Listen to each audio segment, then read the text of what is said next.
One of the things I love about our church, one of the many things that I love about our church is after church.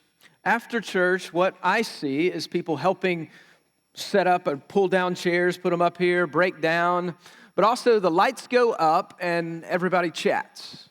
Everybody, if you notice, we're being in a circle and talking for long periods of time. And honestly, I don't say that as a knock. As a matter of fact, if we're ever in a place as a church where we're shutting down the lights and people aren't still here talking, I'm going to wonder what's going on. It's a beautiful thing in the community life of a church. But if you've noticed, or maybe you've had this experience here or elsewhere, if you're coming into a conversation or a group of people that are already having a conversation and you come into the middle of it, the social etiquette is just to sit and listen to the conversation. But what you're probably doing, especially if the conversation is interesting, is going, man, what did I miss? And you're trying to listen to see where the conversation is going, but it's a little bit frustrating sometimes to enter the middle of a conversation.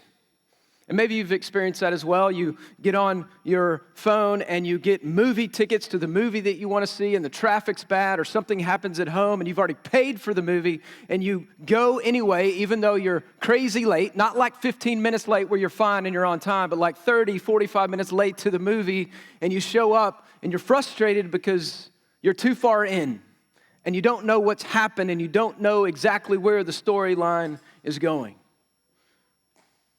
See, catching the story in the middle is frustrating and it doesn't help you understand the big picture of the story anymore. If you're a reader and you're reading a novel, you would never begin in the middle of the story.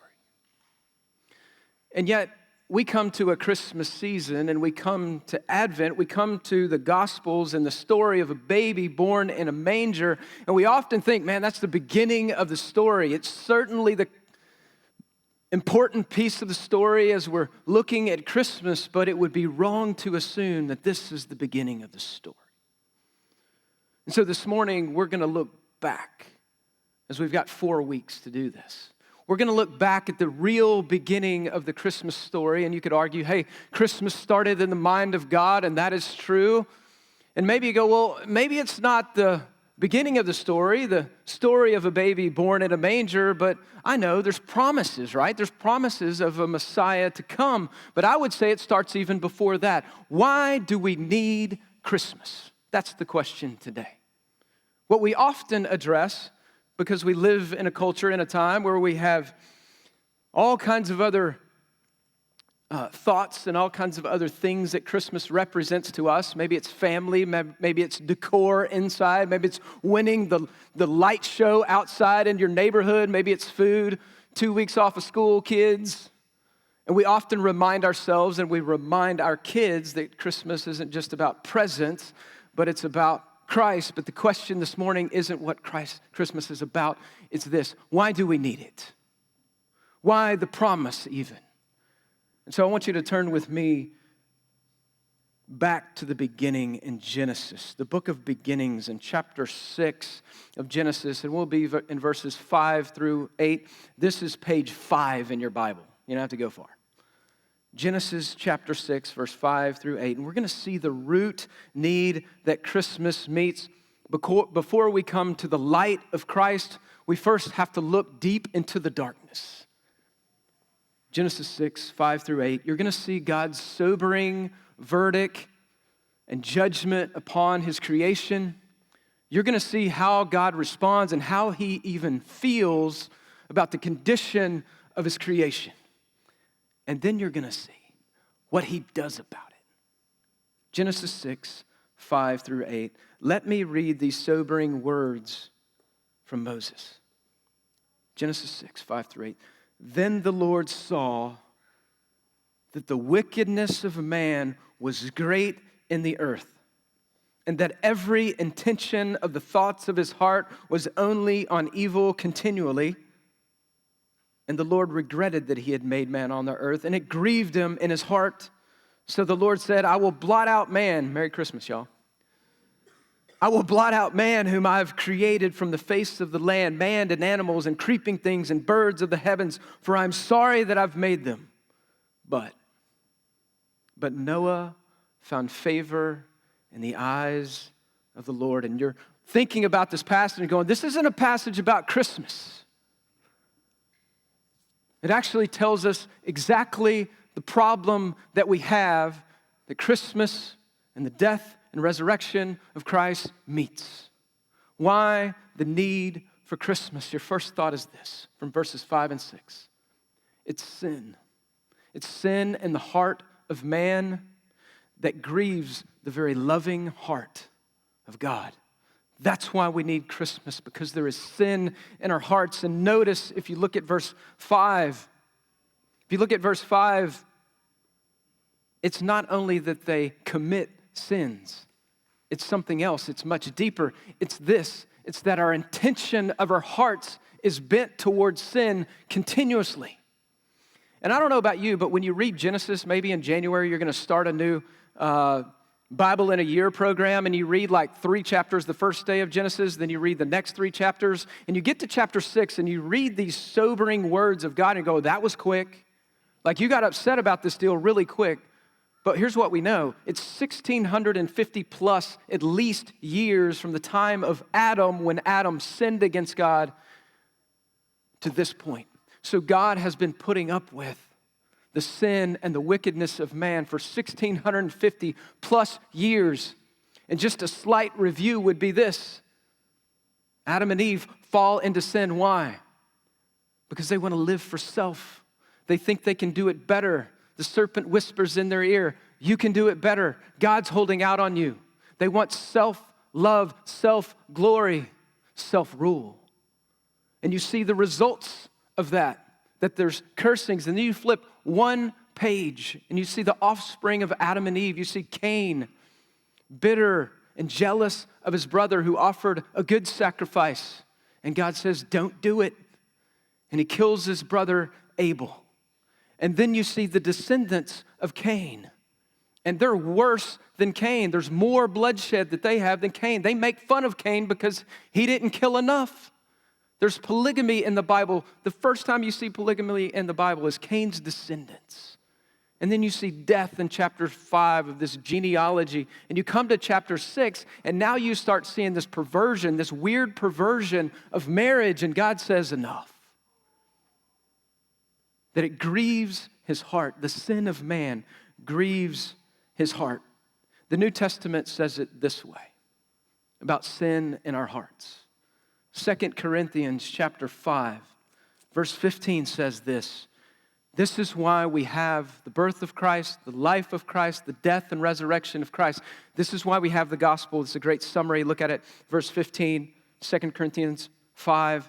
And he died, Christ, for all, that those who live might no longer live for themselves, but for him, for his sake, died and was raised. No longer live for themselves. This is what you see in Adam and Eve. I'm going to live for myself. There is self-love, there is self-rule, there is self-glory, all the way up to chapter 6 in Genesis. It's true of our hearts as well, is it not?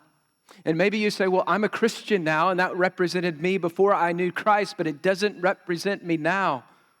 See, we believe that the power of sin is broken, but the presence of sin still remains. And so Sunday, it's the beginning of the week. I don't know how many of you wake up early on Sunday, but whenever you plan out your week, do you plan your week to serve your spouse and your kids and the people at your work and think of a million ways to serve others? You go, how am I going to get me time this week?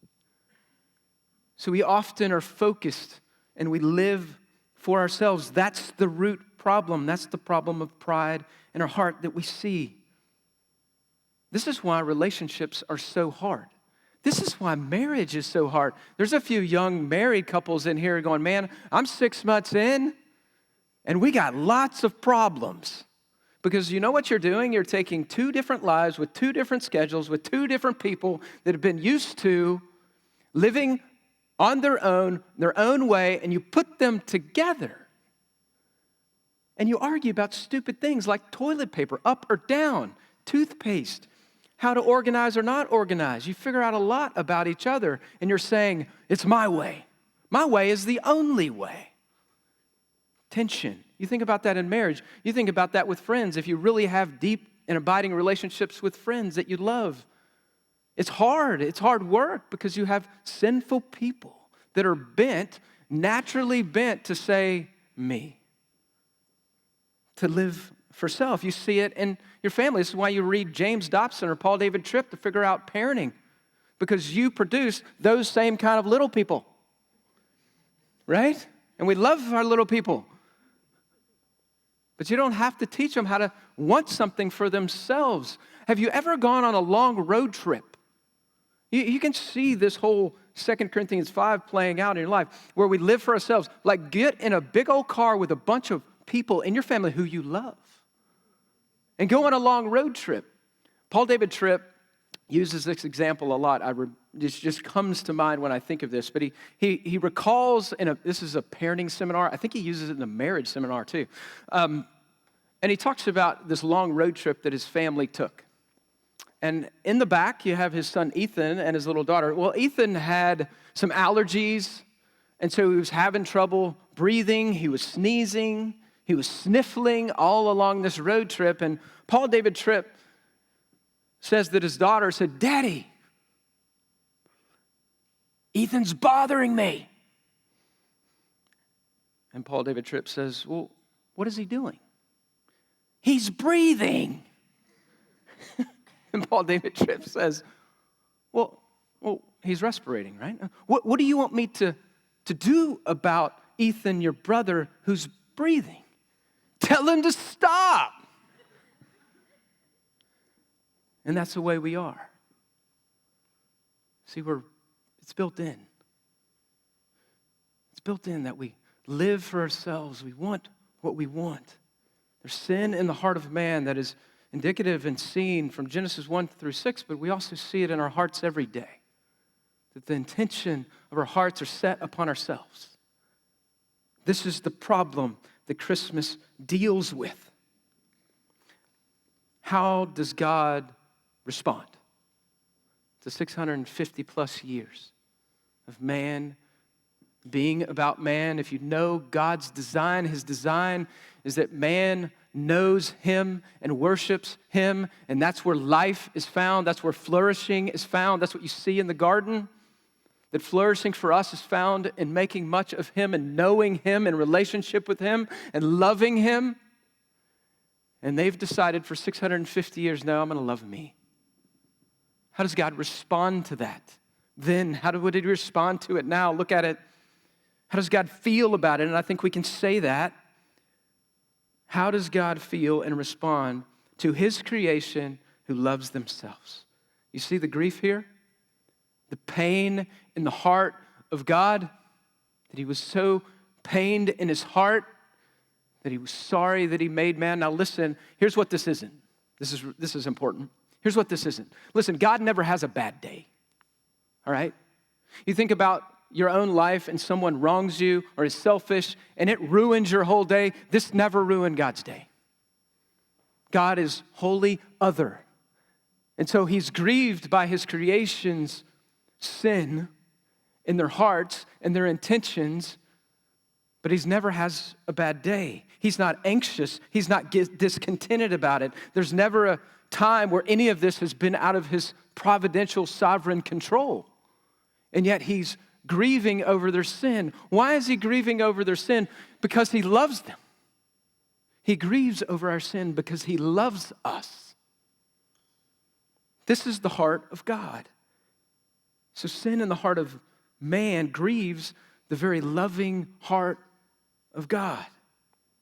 This demonstrates his love for his creation, his aim for their best, his aim for their good. This is his design. And you need not look any further than the life of Jesus to see these responses, these emotions, in a sense, in the heart of God. Jesus grieved. He grieved over people's sin. He grieved over his disciples' unbelief. He was compassionate for the sinner that everybody else had thrown out. He wept for the death of his friend. He felt. And they demonstrate in Jesus' life his love, his compassion, and his justice. He was angry at sin and what was happening in the temple. This is what you see in the heart of God. We understand that to a certain extent. It's different. But if you're like over 5 years old, you've at least felt what you think to be like a relational betrayal in your life where you trusted someone and they threw you under the bus and they used that trust against you. They betrayed your trust. You demonstrated love and they betrayed you. And you've done that to others. I remember also a time when I was in high school and I got in trouble a lot. And I remember my parents. I'd gotten in some pretty significant trouble. And there was going to be consequences to that, not only inside the home, but just in life as well, at school. And I remember my parents, and I hated listening to my parents, kids. I hated listening to my parents, just like everybody else, telling me about what I did was wrong and what the consequences were. I didn't want to hear the 15,000 speeches. I still got them, and I still give them. But what I remember about the conversation is this. I watched my mom and dad sitting on the stairs in our house and me sitting below, and I watched them weep. And that didn't just communicate justice. It communicated love. And I could figure that out as a rebellious 15-year-old. God grieves over our sin that's in our hearts, that's in our intentions. This is the need that Christmas meets. Do you see God as a father, maybe unlike your earthly father? Do you see God as a father who grieves over your sin out of a heart of love for you? See, that's the right perspective. It's the wrong perspective to believe, well, he just didn't want me to have any fun. I don't want to be accountable, therefore I don't want God. He grieves over your sin because he loves you. The question maybe for us is, do we grieve over our own sin? Do we see it as he sees it, and do we grieve over it? Why do we need Christmas? There is sin in the heart of man that man, most importantly, cannot fix, that grieves the heart of God. So how will God respond? That's the next question. How does God respond to grief in his heart and sin in the heart of man? How would you respond to your creation if for 650 plus years turned the other way, loved themselves, does not love you? How would you respond? Praise God, I'm not God. Verse 7 and 8, look at it. Verse 7 and 8 teach us how God responds. He responds in two ways. Look at verse 7. So the Lord said, I will blot man out, whom I have created from the face of the land, man and animals, creeping things, and birds of heavens. That's the flood. If you know biblical history here and what's coming, there is justice for sin, always. If there isn't, God is not just. He's not a good judge if he's not willing to be just. That's why we call him God, because he's both just and, look at it, he is also gracious. And when you think about God's justice, maybe you come to this text and you go, wow, like they've been bad, but that seems completely over the top to flood the whole world and kill everything almost. That's not, what do we say? That's not fair.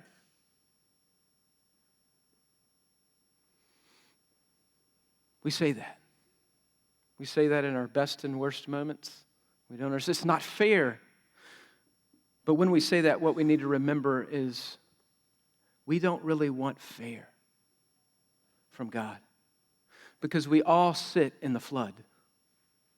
We all are deserving in our sin of the flood, of his justice. He's just to do that. And if he chooses to pull anybody out of that, he's merciful. It's not him being unfair. We all deserve what we have coming because of sin and death. And he pulls us out.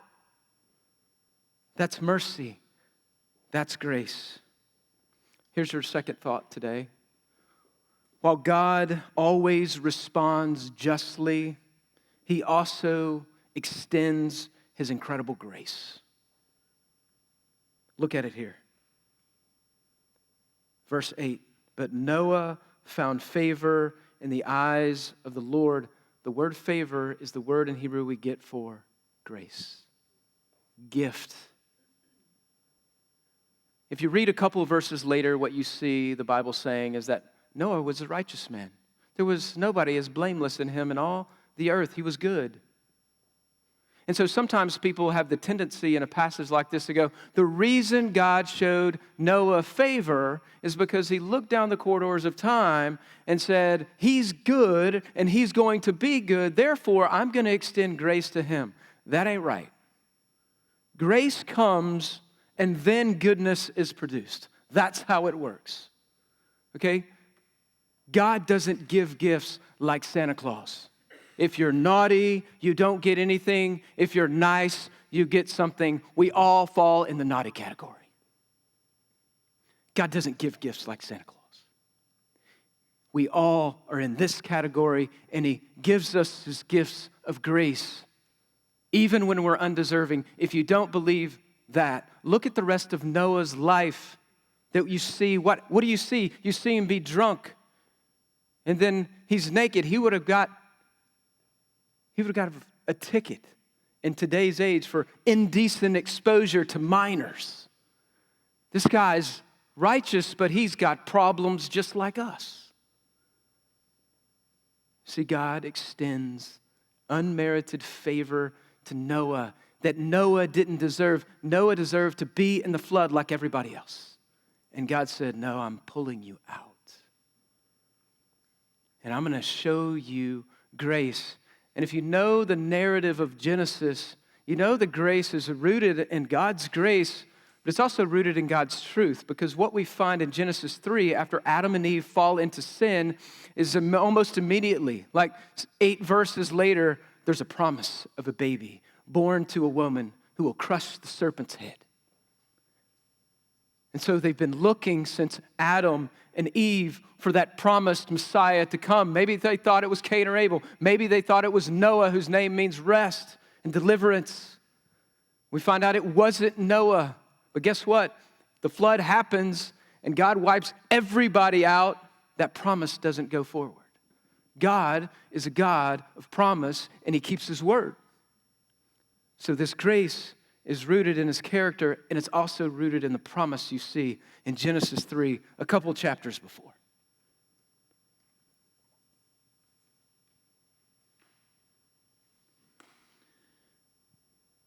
Maybe you need a little more help to understand God's justice and his grace. They work together. They don't work separately. That's a huge challenge for people to go, how is God loving and merciful and just? This is what God says about himself in Exodus chapter 34. Look at it up here or turn there with me. He's giving Moses the new tablets of the law, and he says this about himself. This is a beautiful passage to put the character of God, all the pieces or some of the pieces of the character of God into place. Verse 5 says, the Lord descended in the cloud and stood with Moses, him there, and proclaimed the name of the Lord. The Lord passed before him and proclaimed, the Lord, Yahweh, the Lord, a God. Look at the characteristics he says about himself. This is how he's self-identifying himself. This is who he is from his lips. A God merciful and gracious, slow to anger, abounding in steadfast love and faithfulness, keeping steadfast love for thousands, forgiving the iniquity and transgression of sin. That's God's love and his grace and his mercy. But he's also something else. Look at it. Who will by no means leave the guilty, what? Unpunished. God is just and he is loving. And look at Moses' response. This is really instructive for us when we're trying to put God's justice and God's grace and love together. What's Moses' response to God proclaiming to him who he is? And Moses quickly bowed his head. There's reverence. There's not, what are you talking about? How do those things go together? Toward the earth and did what? He worshiped. What's your response to a just and loving, gracious God? And then he says this, if now I have found favor, Moses, grace in your sight, which he has, please, he's asking the Lord, he's praying to the Lord in his grace that he's extended to him. Please let the Lord go in the midst of us, be present with us. You've shown me grace. You've shown me favor. I believe you are just. I believe you are gracious and loving. Let me be near you. For we are a stiff-necked people. Pardon our iniquity. Forgive us and our sin, and take us for your inheritance, for your family. So maybe the questions for us today are these. How do we respond to the loving grace and gift of God and his justice? Is it like Moses here? Is it worship? Is it reverence? Or we say, nope, doesn't fit in my version of God. He's not playing by my rules. I'm out. And secondly, do you see yourself as a person in need of God's rescuing grace? You know, when I think of Noah, I think of this type of Christ to come. Noah, the one who would comfort and bring rest, takes his family, and there's deliverance through the judgment, and that's exactly what Christ does. He gives us rest. He calls a family to himself, his bride, and he takes us out of judgment and gives us his grace and his rest. It's a beautiful picture. Do you know that truth? Do you believe that truth? Because left to yourself, there's no way out. There's no way out. The ark is shut. Well, why do we need Christmas? Sin. Why does God offer Christmas? Grace. That's it. We got nothing. It's grace. Speaking of gifts, let me ask you this question. What do you want for Christmas? What do you want for Christmas this year? Some of you got a list. You can tell me right now. What do you need most for Christmas this year?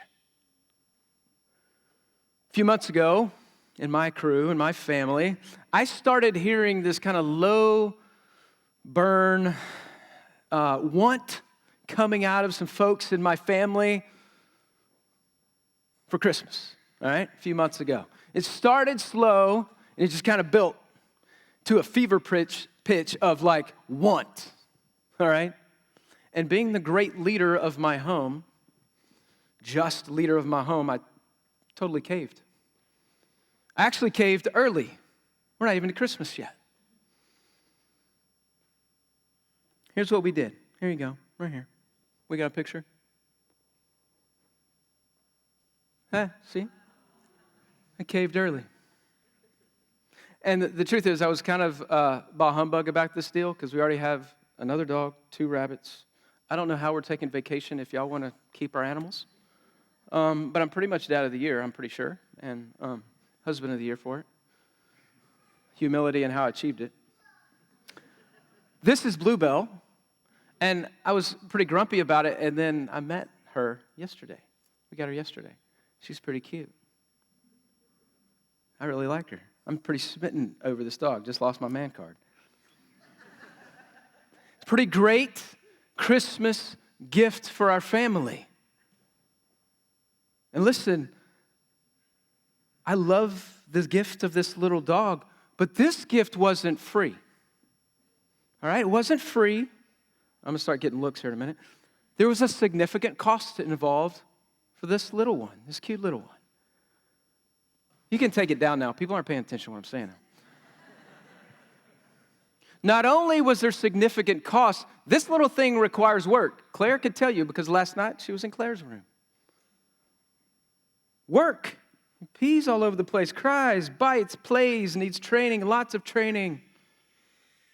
Significant cost, requires work. And here's the deal. This gift was not all inclusive, all right? The lady who we bought this thing for gave us a few things, but this little dog needs a lot more needs or wants.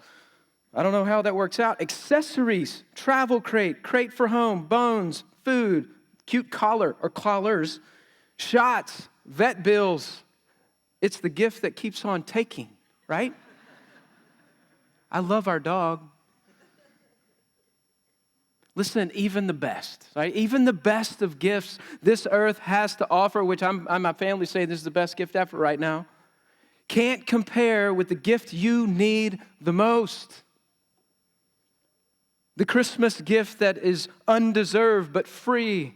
The gift that requires no work that you just receive. The gift that you don't have to accessorize at all. The gift that doesn't diminish in worth. The gift that keeps on giving.